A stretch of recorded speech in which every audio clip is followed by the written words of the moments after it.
నెల్లూరు జిల్లా కోవూరు మండలం మోడేగుంటలో Kovur TDP Janasena BJP MLA అభ్యర్థి వేమిరెడ్డి ప్రశాంతిరెడ్డి ఉధృతంగా ఎన్నికల ప్రచారం నిర్వహిస్తున్నారు. ప్రచారంలో భాగంగా ప్రశాంతిరెడ్డి టీడీపీ జాతీయ అధికార ప్రతినిధి పోలంరెడ్డి దినేష్ రెడ్డి, జిల్లా ప్రధాన కార్యదర్శి చేచెర్ల వెంకటేశ్వర్లరెడ్డిలతో కలిసి పాల్గొన్నారు. ఈ సందర్భంగా ప్రశాంతిరెడ్డికి నాయకులు, కార్యకర్తలు, అభిమానులు, గ్రామస్తులు అపూర్వ స్వాగతం పలికారు. ఇంటింటికి తిరుగుతూ కరపత్రాలు అందిస్తూ ఎమ్మెల్యేగా తనకు, ఎంపీగా వేమిరెడ్డి ప్రభాకర్ రెడ్డి గారికి సైకిల్ గుర్తుపై ఓటు వేసి గెలిపించాలని అభ్యర్థించారు. ప్రతి ఒక్కరూ మద్దతుగా నిలవాలని, తాము గెలిస్తే కోవూరు నియోజకవర్గంలో అభివృద్ధి చేసి చూపుతామన్నారు. కార్యక్రమంలో టీడీపీ ముఖ్య నాయకులు మల్లారెడ్డి, అర్జున్ రెడ్డి, రాజగోపాల్ రెడ్డి, మురళి, శ్రీధర్ నాయుడు, సుబ్బానాయుడు, సుధాకర్ రెడ్డి, పెంచలయ్య, వంశీ, నాగరాజు, కార్యకర్తలు తదితరులు పాల్గొన్నారు.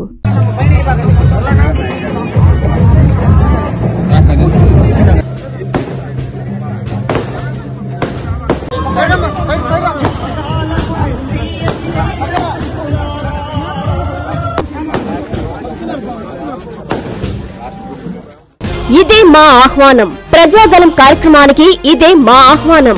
రాష్ట్రంలోని ప్రతి ఒక్కరూ, ప్రతి వర్గం, యువత, మహిళలు, బీసీ, మైనారిటీలు, దళితులు అందరూ మెరుగైన జీవితం గడపాలన్నదే బాబుగారి కల.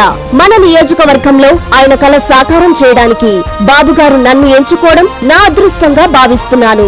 రాష్ట్ర ప్రజలందరి కోసం స్వర్ణాంధ్ర నిర్మించేందుకు కార్మిక, కర్షక, వ్యాపార, ఉద్యోగుల శ్రేయస్సు ఎంతో అవసరం. దీనికోసం మాకు సమాజంలోని అన్ని వర్గాల సపోర్ట్, ఆశీర్వాదం కావాలి. మేము ప్రజాగళం ఆత్మీయ సమ్మేళనం కార్యక్రమాన్ని మన కావలి నియోజకవర్గంలో ఏఎం బేకరీ సెంటర్, ఎన్టీఆర్ విగ్రహం వద్ద మధ్యాహ్నం 3 గంటలకు మార్చి 29వ తేదీన నిర్వహిస్తున్నాం. ఈ కార్యక్రమానికి మీరందరూ విచ్చేసి ఉత్సాహంగా పాల్గొనాలని, టీడీపీ, జనసేన, బీజేపీ కూటమితో కలిసి నడుద్దాం. ప్రజా గొంతుకని వినడానికి ప్రజాగళంలో కలుద్దాం. మీ ఆశీర్వాదంతో నవశకానికి నాంది పలుకుదాం. మీ దగ్గుమాటి వెంకటకృష్ణారెడ్డి, టీడీపీ, జనసేన, బీజేపీ ఉమ్మడి అభ్యర్థి, కావలి.